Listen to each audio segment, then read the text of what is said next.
Hello student, आप सभी का फिर एक बार स्वागत है हमारे यूट्यूब चैनल पे मुंबई वाले सर गाइड्स। आज के वीडियो में हम लोग यहाँ पे बात करने वाले हैं 10th इंग्लिश मीडियम का जो फर्स्ट पेपर है, दैट इज़ मराठी का जो पेपर है जो 4 मार्च को होने वाला है उसके बारे में। तो यहाँ पे गाइड्स हम लोग ग्रामर से रिलेटेड क्वेश्चंस देखने वाले हैं। ग्रामर के क्वेश्चन किस तरह से सॉल्व करने के और कौन से बातों का यहाँ पर हम लोग को ध्यान रखने का है, तो ये आज के वीडियो में हम लोग डिटेल में देखने वाले हैं। तो वीडियो बहुत ही मज़ेदार और इंटरेस्टिंग होने वाला है, बिना स्किप के एंड तक ज़रूर देखिए। और जी हाँ दोस्तों, चैनल को फर्स्ट टाइम विजिट कर रहे हो तो प्लीज़ गाइस चैनल को सब्सक्राइब करके रख दीजिए ताकि आपको ऐसे अपडेट हमेशा मिलते रहेंगे। और जैसे कि आप सभी को पता है, चैनल पे ये टाइम टू टाइम वीडियो आ रहा है। इससे पहले भी मैंने गाइस आपको मराठी पेपर पैटर्न रहेगा, टाइम मैनेजमेंट वगैरह रहेगा, कौन से सीक्वेंस में क्वेश्चन को सॉल्व करने का है, देन उसके बाद राइटिंग स्किल, इससे रिलेटेड वीडियोज़ पहले ही अपलोड कर दिए हैं। तो अगर अभी तक आप लोग ने वो नहीं देखे रहेगा तो ज़रूर देखिए, क्योंकि उसमें आपको बहुत सारी इंफॉर्मेशन मैंने शेयर की है, वो आपके लिए बहुत ही हेल्पफुल रहने वाली है। क्योंकि राइटिंग स्किल भी मैंने पूरा कवर कर दिया है और इसमें हम लोग ने ऐसे टॉपिक्स देखे हैं तो शायद वो आने वाले पेपर में आपको दिख सकते हैं। इसके लिए मैं बोलूँगा कि आप लोग राइटिंग स्किल वाला सेक्शन भी वीडियो भी ज़रूर एक बार जाके चेक करिए। तो एक ही पार्ट हमारा यहाँ पे बच गया था, दैट इज़ ग्रामर वाला सेक्शन। तो आज के वीडियो में मैं वो कवर करने वाला हूँ। तो देखते हैं इसमें क्या क्या रहेगा और किस तरह से इसको सॉल्व करने का है। और जी हाँ, जैसे कहा है कि चैनल को सब्सक्राइब करना मत भूलिए। ओके, चलिए तो यहाँ पर देखते हैं। पहले ग्रामर में देखिए, ग्रामर का आपका जो क्वेश्चन रहेगा ये टोटल अपने को 16 मार्क का क्वेश्चन है। तो बहुत ही एक इंपॉर्टेंट क्वेश्चन है। जैसे कि आप सभी को पता है, अपना टोटल जो क्वेश्चन पेपर रहेगा वो 80 मार्क का रहेगा। उसमें से 16 मतलब आप लोग पकड़ सकते हो कि ऑलमोस्ट ये 20% तक का पार्ट हो जाता है। तो बहुत ही इंपॉर्टेंट ये पार्ट है, इसके लिए हम लोग को इसका प्रिपरेशन अच्छी तरह से करना ज़रूरी है। ओके, तो ये इस तरह से ये पार्ट रहेगा। अभी हम लोग यहाँ पे देखते हैं कि इसमें कौन से क्वेश्चंस आएंगे। तो पहला क्वेश्चन गाइस देखिए, यही क्वेश्चंस रहते हैं, इसमें कुछ चेंजेस नहीं रहेगा। इसी कैटेगरी के क्वेश्चंस आपको दिख जाएंगे। तो पहला क्वेश्चन यहाँ पे आप लोग देख सकते हैं, खालील वाक्यांचा प्रकार ओळखा। ओके, मतलब जो नीचे सेंटेन्स दिए है उसका आपको प्रकार ओळखायचा आहे। वाक्याचे प्रकार तुम्हाला माहितीच असतील, तरी मी इथे तुम्हाला एकदा सांगून देतो की वाक्यांचे कोणते कोणते प्रकार आहेत। तर एक प्रकार जसा पहिला आहे प्रश्नार्थी वाक्य। ओके, प्रश्नार्थी वाक्य म्हणजे ज्याच्यामध्ये तुम्हाला क्वेश्चन मार्क्स दिसतो त्याला प्रश्नार्थी वाक्य आपण बोलतो। ओके, तर ते प्रश्नार्थी वाक्य आहे। नंतर आहे उद्गारार्थी वाक्य, उद्गारार्थी वाक्य। ओके, ज्याच्यामध्ये तुम्हाला उद्गारवाचक चिन्ह दिसेल, एक्सक्लेमेटरी मार्क ज्याला आपण बोलतो। ओके, त्याच्यानंतर तुम्हाला इथे नकारार्थी, होकारार्थी, नकारार्थी असेल किंवा होकारार्थी असेल। नकारार्थीमध्ये तुम्हाला नाही हा वर्ड दिसणार आहे आणि होकारार्थीमध्ये एक पॉझिटिव्ह सेंटेन्स तुम्हाला तिथे दिसेल। त्याच्यानंतर नेक्स्ट प्रकार आहे 5वा म्हणजे अज्ञार्थी। अज्ञार्थी म्हणजे ऑर्डर, ज्याच्यामध्ये तुम्ही काहीतरी ऑर्डर दिलेली आहे, अज्ञार्थी वाक्य असं असतं। आणि शेवटचा प्रकार आहे तुमचा विधानार्थी वाक्य। विधानार्थी वाक्य म्हणजे सिंपल सेंटेन्स, ज्याच्यामध्ये काही ऑर्डर नाही आहे, काही क्वेश्चन नाही आहे किंवा नकार वगैरे असं काही दिलेलं नाही आहे, तर त्याला आपण काय म्हणतो, विधानार्थी वाक्य। तर असे हे टोटल 6 प्रकार आहेत। यालाच तुम्हाला इथे ओळखायचं आहे की जे काही तुम्हाला वाक्य दिलेली आहेत, ओके, ती कोणत्या प्रकारात दिलेली आहेत। ओके, तर चला आपण बघूया इथे कसं काय काय करता येईल। तर पहिला आहे आपला बघा, इथे दिलेलं आहे, तुझ्या शाळेत मराठी दिन साजरा करतात का। आता जर तुम्ही इथे बघितलं तर शेवटी इथे तुम्हाला काय दिसतो आहे, प्रश्न चिन्ह दिसत आहे। ओके, तर प्रश्नचिन्ह दिसत आहे, याचा अर्थ हे कुठलं वाक्य असणार आहे, प्रश्नार्थी वाक्य, बरोबर। ओके, शबाश। तर अशा प्रकारे तुम्ही इथे लिहू शकता, हे प्रश्नार्थी वाक्य आहे। तर एकदमच सिंपल आहे। त्याच्यानंतर बघा खाली दिलेलं आहे दुसरं, रनिंग पेक्षा देखील दोरीवरच्या उड्या मारा। आता मारा म्हणजे हे आपण एखाद्याला ही गोष्ट सांगतोय, बरोबर। इथे जर तुम्ही हे सेंटेन्स नीट वाचलं तर याच्यामध्ये दिलं आहे की दोरीवरच्या उड्या मारा, म्हणजे तो कुणाला तरी पुढे ती ऑर्डर पास करतोय, म्हणून हे कुठलं वाक्य होणार आहे तुमचं, अज्ञार्थी वाक्य। समजलं, जेव्हा अशी एखादी ऑर्डर आपण दुसऱ्याला पास करतो तेव्हा तिथे काय बनतं, अज्ञार्थी वाक्य बनतं। समजलं, तर बघा एकदम सिंपल असं, यामध्ये काहीच कॉम्प्लिकेटेड नाही, या 6 प्रकारामध्येच असणार आहे। मी तुम्हाला ओळखायचे कसे सांगितलेलं आहे। ओके, प्रश्न चिन्ह दिसलं की प्रश्नार्थक, उद्गारवाचक चिन्ह दिसलं की उद्गारार्थी वाक्य, त्याच्याबरोबर नाही दिसलं की नकारार्थी वाक्य, जर नाही नसेल तर पॉझिटिव्ह असेल तर दॅट मीन्स होकारार्थी वाक्य। अज्ञार्थीमध्ये तुम्ही ऑर्डर दिलेली असते पुढच्याला। ओके, आणि शेवटी आपला राहतो त्याच्यामध्ये विधानार्थी वाक्य। जर ह्या प्रकारामध्ये कुठे बसत नसेल म्हणजे वरच्या 5 प्रकारामध्ये, तर राहिलेलंच हे सेंटेन्स नेहमी विधानार्थी वाक्य असतं। ओके, तर हा झाला आपला फर्स्ट क्वेश्चन। आता त्याच्यामध्ये सेकंड क्वेश्चन असतो की सेम त्याच्यामध्येच फक्त तुम्हाला काय करायचं आहे, सूचनेनुसार रूपांतर करायचं आहे। ओके, म्हणजे तो काही जो प्रश्न आहे त्याच्यामध्ये तुम्हाला इथे ऑर्डर दिलेली असेल, म्हणजे सेंटेन्स दिलेलं असेल आणि त्याला कन्वर्ट करायचं आहे। आता जसं की इथे दिलेलं आहे बघा, पहिलं सेंटेन्स दिलेलं आहे, नेहमी खरे बोलावे। ओके, तर नेहमी खरे बोलावे हे आपलं सेंटेन्स आहे। आता याला तुम्हाला काय करायचं आहे, नकारार्थी वाक्य करायचं आहे. बघा नकारार्थी वाक्य करताना कसं करायचं हे मी तुम्हाला आधी सांगतो. याच्यामध्ये जे मेन शब्द आहेत त्याचे तुम्हाला अपोजिट वर्ड घ्यायचे आहेत. आता याच्यामधले मेन शब्द कुठले आहेत, नेहमी खरे. ओके, ह्याचे तुम्हाला अपोजिट वर्ड घ्यायचे आहेत आणि नाही हा शब्द त्याच्यामध्ये ॲड करायचा आहे. म्हणजे वाक्याचा अर्थ तुम्हाला चेंज नाही झाला पाहिजे. म्हणजे नेहमी खरे बोलावे याचा अर्थ काय होतो की तुम्हाला खरंच बोलायचं आहे, बरोबर. तर आता हे आपण याला नकारार्थीमध्ये करणार, पण वाक्याचं उत्तर तर तेच असलं पाहिजे किंवा त्याचा अर्थ तर तसाच राहिला पाहिजे. ओके, आता जसं मी इथे एक लिहितो बघा, याचं कसं लिहू शकतो आपण, कधीही खोटे बोलू नये. ओके, आता जर मी असं तुम्हाला बोललो की कधीही खोटे बोलू नये, तर याचा अर्थ तुम्हाला हेच आहे की नेहमी खरे बोलावे, हेच मी बोलतोय तुम्हाला. तर हे झालं बघा, हे नकारार्थी. नये म्हणजे नाही आला. ओके, म्हणजे हे नकारार्थी झालं. त्याचबरोबर मी जसं सांगितलं नेहमी खरे याच्या विरुद्धार्थी कधीही खोटे. ओके, खरेचं खोटे तर तुम्हाला माहिती आहे, नेहमी म्हणजे प्रत्येक वेळी त्याचं कधीही आपण बोलू शकतो असं, आणि नये पण आलेलं आहे. तर अशा प्रकारे तुम्ही एखादं कोणतंही सेंटेन्स नकारार्थी बनवू शकता. विरुद्धार्थी शब्द त्यामध्ये लिहायचे असतात आणि नाही लिहायचा असतो. ओके, तर अशा प्रकारे तुम्ही करू शकतात. आय होप की तुम्हाला हे समजलं असेल. आता विधानार्थी वाक्य करायचं. विधानार्थी वाक्यामध्ये एकदम तुम्हाला सिम्पल सेंटेन्स असतं हे. ओके, याच्यामध्ये तुम्हाला काहीच ऑर्डर नाही आहे किंवा प्रश्न नाही आहे किंवा उद्गारवाचक चिन्ह नाही आहे, नाही वगैरे असं काही वर्ड्स नाही दिसत तुम्हाला. ओके, आता इथे बघा तुम्हाला दिलेलं आहे, तुमची ऊर्जा शक्ती एकत्र करा. आता ही जी गोष्ट आहे तुम्हाला कोणतरी सांगतंय की तुमची ऊर्जा शक्ती एकत्र करा, म्हणजे ही काय आहे, तुमच्याकडे एक आलेली ऑर्डर आहे. आता तुम्हाला याला काय करायचं आहे, नॉर्मल सेंटेन्स की म्हणजे आता एखाद्या पुस्तकामध्ये जर तुम्ही वाचता तर त्याच्यामध्ये तुम्हाला ऑर्डर दिलेली नसते, एक तर नॉर्मल सेंटेन्स असतं. तर तसं तुम्हाला काहीतरी लिहायचं आहे. तर आपण इथे काय लिहू शकतो, तुमची ऊर्जा शक्ती एकत्र करावी. ओके, तर बघा आता ह्याच्यामध्ये आपण जे आहे तुमची ऊर्जा शक्ती एकत्र करावी असं आपण जेव्हा लिहितो तर हे इन जनरल सगळ्यांसाठी एक सिम्पल सेंटेन्स बनून जातो. ही काही ऑर्डर नाही आहे एकत्र करा, म्हणजे आपण कुणाला सांगत नाही आहे, त्याच्या जागी आपण इन जनरल एक सेंटेन्स वापरतो की ऊर्जा शक्ती एकत्र करावी, म्हणजे ती सगळ्यांचीच झाली. ओके, तर अशा प्रकारे तुम्ही काय करू शकता, कन्वर्ट करू शकता. तर बघा की तुम्हाला ग्रामरमध्ये ॲक्च्युली बघायला गेलं तर हे दोनच क्वेश्चन खूप महत्त्वाचे पडतात, ज्याच्यावरती तुम्हाला थोडा अभ्यास करावा लागू शकतो. बाकी अभ्यास इन द सेन्स थोडं एक्सप्लेनेशन वगैरे किंवा ते कन्सेप्ट माहिती असणं गरजेचं आहे. बाकी सगळा जो पार्ट आहे तो पूर्णपणे पाठांतराचा आहे. जर तुमचं पाठांतर व्यवस्थित असेल तर तुम्ही खालचा जो सेक्शन है तो इजीली सॉल्व करू सकता. ओके, अभी नीचे वाले सेक्शन में क्या क्या है वो देख लेते हैं. तो इसमें से पहला भी यहाँ पे आ जाता है वाक्यप्रचार. ओके, तर तुम्ही ऐकलेच असतील, बरेचसे वाक्यप्रचार तुम्ही वाचले पण असतील. तर ते वाक्यप्रचार सांगून तुम्हाला इथे म्हणजे त्यांचा अर्थ सांगायचा आहे आणि वाक्यात उपयोग करायचा आहे. तर त्याच्यासाठी तुम्हाला डायजेस्टच्या खाली प्रिव्हियस इयरच्या पेपर्समध्ये वगैरे किंवा तुमच्या प्रिलिम्स पेपरमध्ये भरपूर सारे मिळतील. तर ते तुम्ही व्यवस्थित वाचून घ्या, त्याचे अर्थ. ओके, आणि त्याचबरोबर एखादं वाक्यही तुम्ही वाचून घ्या, जेणेकरून तुम्हाला लास्ट मोमेंटला एखादं वाक्य क्रिएट करण्यासाठी टाईम पण द्यायची गरज नाही, पटकन तुम्ही ते वाक्य लिहू शकता. क्लिअर, समजलं सर्वांना. तर आता इथे कोणते कोणते आहेत आणि त्यांचे काय काय अर्थ बनतात ते मी तुम्हाला इथे सांगतो, जेणेकरून तुम्हाला एक अंदाज येईल की आपल्याला कसं लिहायचं असतं हे. ओके, तर आता बघा इथे जर तुम्ही बघितलं तर याच्यामध्ये पहिला आहे उत्साहाला उदान येणे. ओके, तर हा तुम्ही बघता इथे दिलेला आहे उत्साहाला उदान येणे. तर आता तुम्ही ह्याचं कसं करणार आहात, तर इथे असं तुम्ही लिहिणार उत्साहाला उदान येणे, म्हणजे हा जो मेन आहे तो वाक्यप्रचार तो लिहायचा आहे उदान येणे. ओके, हे झालं उत्साहाला उदान येणे. आता त्याला पुढे डॅश करून ओके त्याचा अर्थ लिहायचा आहे. आता मी खालच्या ओळीत लिहितो, तुम्ही पुढे कंटिन्यू करा. ओके, तर आता इथे तुम्हाला आता ह्याच्यावरून काय कळलं, उत्साहाला उदान येणे म्हणजे काय होतं की उत्साह खूप वाढलेला आहे. ओके, तर मग आपण इथे खूप वाढलेलं आहे ना, उदान येणे म्हणजे खूप झाला, म्हणजे आपण काय लिहिणार, खूप उत्साही वाटणे.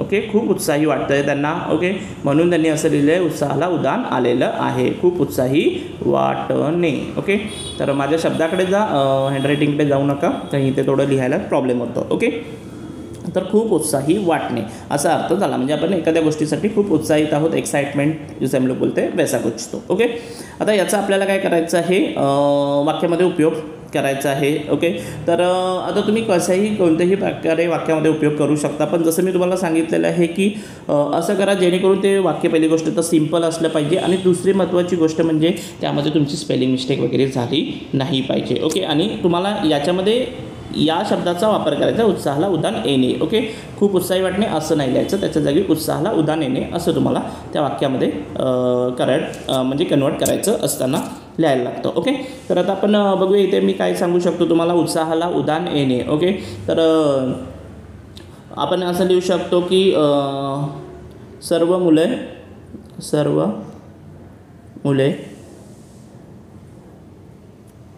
सहलीमध्ये खूप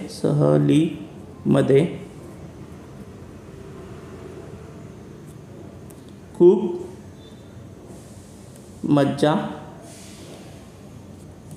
करत होती असे वाटते की त्यांच्या उत्साहाला उधाण आले होते. असे वाटत होते की त्यांच्या उत्साहाला उधाण आले होते. ओके, तर असं तुम्ही याच्यामध्ये लिहू शकता. सर्व मुले सहलीमध्ये खूप मजा करत होती असे वाटत होते की त्यांच्या उत्साहाला उधाण आले आहे. तर बघा, एकदम मी सिंपल वर्ड ह्याच्यामध्ये वापरलेले आहेत, काही जास्त कॉम्प्लिकेटेड वर्ड नाही वापरलेले आहेत. तर तसं तुम्ही लिहू शकता जेणेकरून तुमचे वर्ड्स सिंपल असतील तर तुम्हाला बरं पडेल. दुसरा ही इथे गलका करणे. गलका करणे म्हणजे तुम्हाला माहितीच असेल, गलका करणे याला आपण काय लिहिणार आहोत, गोंगाट करणे. गोंगाट करणे म्हणजे दंगा करणे, मस्ती करणे आपण बोलतो ना, किंवा खूप आरडाओरडा करणे, त्याच्यातला हा प्रकार आहे गोंगाट करणे. ओके, तर याच्यासाठी तुम्ही काय लिहू शकता, वर्गात बाई किंवा सर वगैरे पण लिहू शकता, मॅडम लिहिलं तरी चालेल, फक्त तुम्हाला त्या स्पेलिंग आल्या पाहिजेत. बाई नसल्यामुळे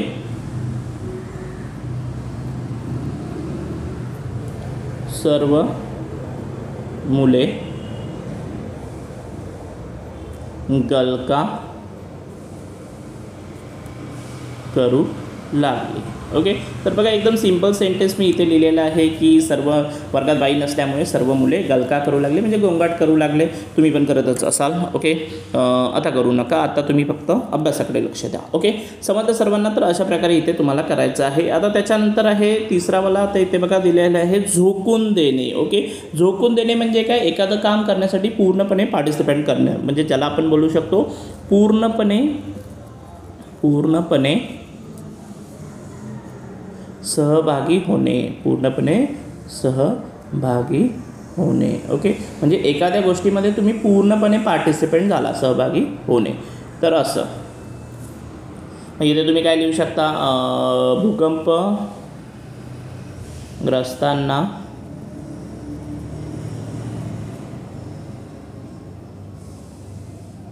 मदत करण्यासाठी एखादं नाव लिहू शकता, राजूने स्वतःला झोकून दिले. ओके, राजूने स्वतःला झोकून दिले. पुढे तुम्ही लिहा स्वतःला झोकून दिले, कारण इथे जरा जागेचा प्रॉब्लेम होतो. स्वतःला झोकून दिले. ओके, तर अशा प्रकारे तुम्ही लिहू शकता पूर्णपणे सहभागी होणे याचा अर्थ आणि वाक्यात उपयोग. तर हे तुम्हाला, आणि बघा इथे काहीच तुम्हाला ॲक्च्युली बघायला गेलं तर इथे 3 दिलेले आहेत आणि सांगितलेले आहेत 2 सोडवा. ओके, पण आपण काय करणार आहोत, आपण दोन्ही म्हणजे 2 तर सोडवणारच, पण इथे जे दिलेले आहेत तिन्ही सोडवणार आहात.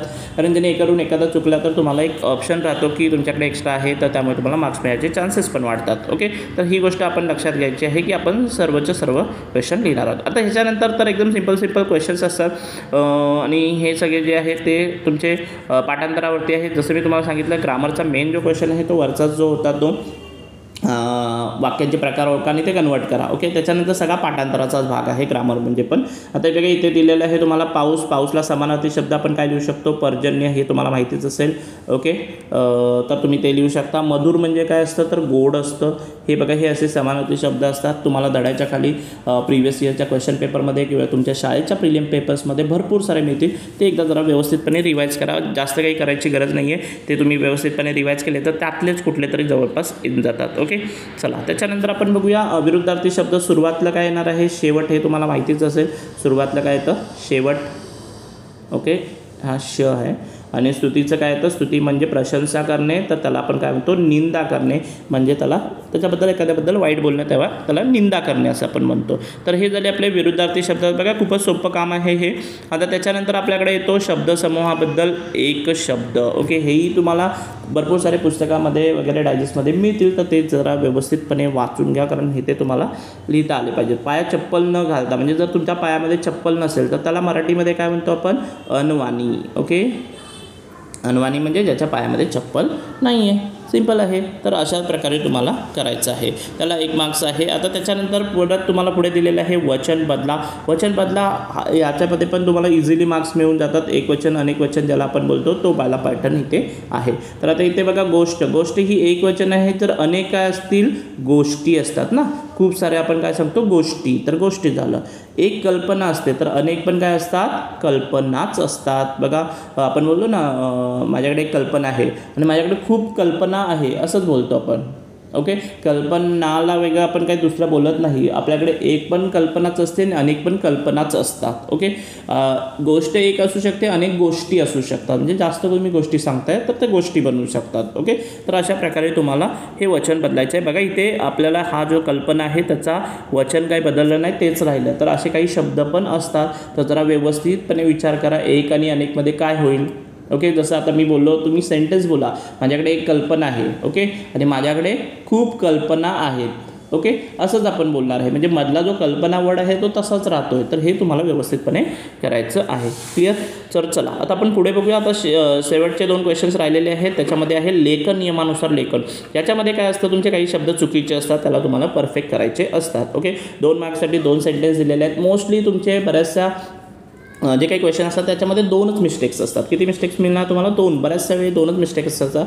अर्धा मार्क्स असे करून 1 मार्क्स पहिल्याला, अर्धा मार्क्स करून दुसऱ्याला 1 मार्क्स, असे तुम्हाला 2 मार्क्स डिवाइड असतात. तर बऱ्याच वेळेला 2 मिस्टेक्स असतात. बाय चान्स एकदम एक्स्ट्रीम लेवलवर ते 3 मिस्टेक असू शकतात. 1 नसेल, 4 नसेल. ओके, असं काही होणार नाही, 2च असतात. आता ह्याच्यामध्ये कुठले 2 शब्द तुम्हाला चुकीचे वाटतात ते बघावे लागतील. तर माझ्या माहितीनुसार हे 2 शब्द आपल्याला चुकीचे वाटतात. बघा, कविवर्य हा वी हा पहिला असला पाहिजे, म्हणजे कविवर्य असं लिहितात ना. ओके, तर याच्यासाठी तुम्हाला काय करायचं आहे, तुम्हाला तुमचं पुस्तक व्यवस्थित वाचायचं आहे. अजून एखाद्या वेळी तुम्ही वाचू शकता, टाईम आहे आपल्याकडे. त्याचबरोबर तुम्ही जे काही डायजेस्ट किंवा नोट्स आहेत त्याच्यामध्ये तुम्हाला भरपूर सारे मिळतील, त्याचा तुम्ही अभ्यास करून घ्या. आणि हा खूप जो आहे, खूप तुम्हाला माहिती आहे, खूपमध्ये ख हा नेहमी दुसरावाला खूप असतो, म्हणजे हा असतो. तर हे 2 शब्द चुकीचे आहेत. बाकीचे शब्द मला वाटत नाही काही चुकीचे आहेत. तर त्यामुळे तुम्ही हे करेक्ट सेंटेन्स, म्हणजे तो तुम्हाला पूर्ण सेंटेन्स करेक्ट लिहायचं आहे, वर्ड नाही लिहायचे. तुम्हाला काय करायचं, याचं उत्तर लिहिताना कविवर्यचा हा कविवर्य टाकायचा, नारायण सुर्वे खूप हा टाकायचा, सभा कॉमा संमेलन गाजवत, असं तुम्हाला आन्सर लिहायचं आहे. पूर्ण सेंटेन्स लिहायचं आहे. त्याच्यामध्ये चुकलेले शब्द पण येतील आणि जे तुमचे बाकीचे आहेत ते परफेक्ट शब्द ते पण तुम्हाला तिथे लिहायचे आहेत. आता त्याच्यानंतर आपण बघूया पुढचा काय आहे, हा वाला. याच्यामध्ये दिले, तिने माझ्यासाठी प्रचंड कष्ट केले. तर आता बघा इथे आपण लिहिणार आहोत, मी पूर्णच दाखवतो म्हणजे तुम्हाला समजेल की कसं लिहायचं असतं. तिने हा शब्द चुकीचा आहे, तुम्हाला माहिती असेल. ती हा पहिला असतो. माझ्यासाठीमध्ये काही मला प्रॉब्लेम वाटत नाही आहे, माझ्यासाठी. ओके, आता इथे त्यांनी जो प्रचंड असं झाला आहे, तो प्रचंड असा असतो ना, च वरती अनुस्वर असतो ना, प्रचंड. ओके, तर त्यांनी हा प वरती दिला होता, प्रवरती, त्याला आपण च वरती केलेला आहे. म्हणजे ही चुकीची दुसरी गोष्ट आहे. आणि कष्टमध्ये पण मला काही वाटत नाही आहे आणि केले पण मला काही वाटत नाही आहे की चुकीचं आहे. तर बाकीचं सेंटेन्स आपलं परफेक्ट होतं. तिने आणि प्रचंड हे 2 शब्द आपल्याला चुकीचे दिसले, ते आपण परफेक्ट करून घेतलेले आहे. तर बघा एकदम सिंपल आहे. याच्यासाठी तुम्ही बऱ्यापैकी तुम्हाला हे शब्द म्हणजे इथले वाक्य वगैरे वाचून हे समजून जाईल.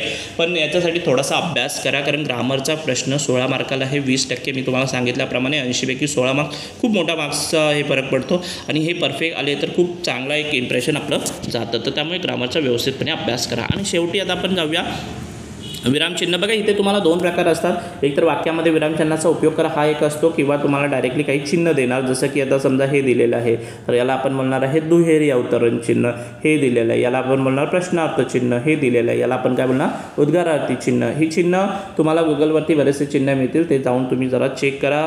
एकेरी अवतरण चिन्ह असेल, दुहेरी अवतरण चिन्ह असेल, पूर्णविराम असेल, ओके, अर्धविराम असेल किंवा स्वल्पविराम असेल, तर असे तुम्हाला बरेचसे चिन्ह तुम्हाला तिथे मिळतील, जाऊन एकदा चेक करा, ते बघा जरूर, कारण कधी कधी असेही विचारतात आणि कधी कधी तुम्हाला सेंटेन्स देतील, बऱ्याच वेळेला तुम्हाला सेंटेन्सच दिलं जातं, बट त्याच्यासाठी पण तुम्ही प्रिपेअर राहा. ओके, आता सेंटेन्समध्ये इथे तुम्हाला विरामचिन्ह टाकायची आहेत. तर आता विरामचिन्ह टाकताना किंवा हे करताना जरा बघा तुम्हाला त्यांनी पुढच्यानी प्रश्न विचारला आहे का काय वगैरे, किंवा काही मोठं असं काही घडलेलं आहे का, त्याच्यासाठी आपण उद्गारवाचक चिन्ह वगैरे देऊ शकतो का, हे तुम्ही प्रोबॅबिलिटी चेक करत राहा की काय होऊ शकतं. आणि त्याचबरोबर जर एखादं बोलणारं सेंटेन्स असेल, म्हणजे कोणी काय बोलतंय किंवा काय सांगतंय, एक माणूस दुसऱ्या माणसाला काय सांगतोय असं असेल तर ते नेहमी दुहेरी अवतरण चिन्हामध्ये येतं.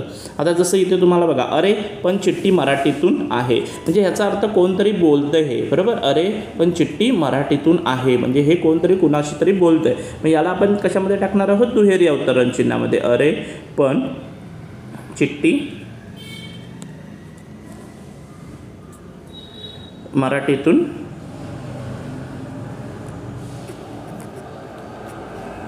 आहे. ओके, तर हे झालं आणि फुल स्टॉप द्यायचा आहे आणि डबल इन्व्हर्टेड इथे तुम्हाला क्लोज करायचा आहे. पण त्याचबरोबर जर तुम्ही बघितलं अरे आणि इथे आपण काय घेतलेलं आहे, थोडासा पॉज घेतलेला आहे, म्हणजे इथे आपण थोडंसं थांबलेलो आहे. असं पण एकदम अरे पण चिठ्ठी मराठीतून आहे असं एकदम वाचत नाही.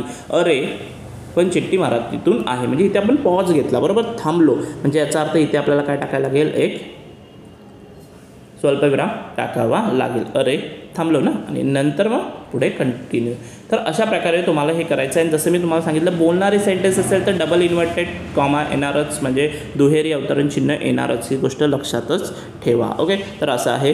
आता दुसरं आपण बघूया, काका हे शास्त्रीय सत्य आहे. ओके, आता हे तर त्यांनी सांगितलेलं, म्हणजे बघा हे बोलताना सेंटेन्स दिले म्हणून त्यांनी आधीपासूनच टाकलेलं आहे, काका हे शास्त्रीय सत्य आहे, म्हणजे ह्यांचं डबल इन्व्हर्टेड कॉमा आहे, म्हणजे आपलं पण आन्सर जे आहे डबल इन्व्हर्टेड कॉमामध्येच येईल. पण अजून त्याच्यामध्ये काय काय मिस्टेक आहेत ते आपल्याला करेक्ट करायचे आहेत. तर काका थांबलो आपण, तर मग इथे काय द्यायचं, स्वल्पविराम, हे शास्त्रीय सत्य आहे. पण जर तुम्ही बघितलं आहे हे वाक्य कंप्लीट झाल्यानंतर फुल स्टॉप असायला पाहिजे होता, तो इथे तुम्हाला दिसत नाही आहे, तो आपण टाकून वाक्य कंप्लीट केलेलं आहे. तर अशा प्रकारे बघा एकदम सिंपल आहे हा ग्रामरचा क्वेश्चन, पण तुम्ही व्यवस्थितपणे करू शकता. याच्यासाठी आणि हे जे वरचा जो प्रश्न आपण बघितला लेखन नियम आणि विरामचिन्ह, याच्यासाठी तुम्ही पुस्तक वगैरे व्यवस्थितपणे वाचा, तुम्हाला खूप फायदा होईल याच्यामध्ये. आणि डायजेस्ट आणि प्रिव्हियस इयरचे क्वेश्चन पेपरमधले पण तुम्ही प्रश्न बघा, तुम्हाला जवळपास सगळं व्यवस्थितपणे लिहिता येईल. तर अशा प्रकारे गाईचा हा बघा 16 मार्काचा पूर्ण क्वेश्चन पेपरमधला जो मेन क्वेश्चन होता तो मी तुम्हाला सांगितलेला आहे आणि तुम्हाला आय थिंक समजला असेलच की काय आहे. अशाच प्रकारचे क्वेश्चन्स तुम्हाला दिसतील. ओके, हां येस, याच्यामध्ये सेम टू सेम दिसणार नाही आहेत, बट पॅटर्न तर तुम्हाला समजलेलं आहे की काय काय येणार आहे, तर तुम्ही त्याच्या प्रकारे तयारी करू शकता. त्याचबरोबर मी तुम्हाला सांगितलेलं आहे की कोणत्या प्रश्नासाठी काय काय तयारी करायची आणि कुठून करायची. ओके, तेही मी तुम्हाला या व्हिडिओमध्ये सांगितलेलं आहे. तर व्हिडिओ तुम्हाला आवडली असेल तर नक्की लाईक करा, शेअर करा आणि याच्यानंतर पण ह्या चॅनल्सवरती अशा व्हिडिओज येत राहणार आहे 10th बोर्ड एक्झामचे रिलेटेड. तर नक्की काही चॅनलला सबस्क्राईब करून लोकांपर्यंत पोहोचवत राहा, जेणेकरून सगळ्यांचाच फायदा होईल. आणि आपलं जे मिशन आहे की सगळ्यांना 90+ कसा स्कोर करता येईल प्रत्येक सब्जेक्टमध्ये, याच्यासाठी आपण प्रयत्न करत आहोतच.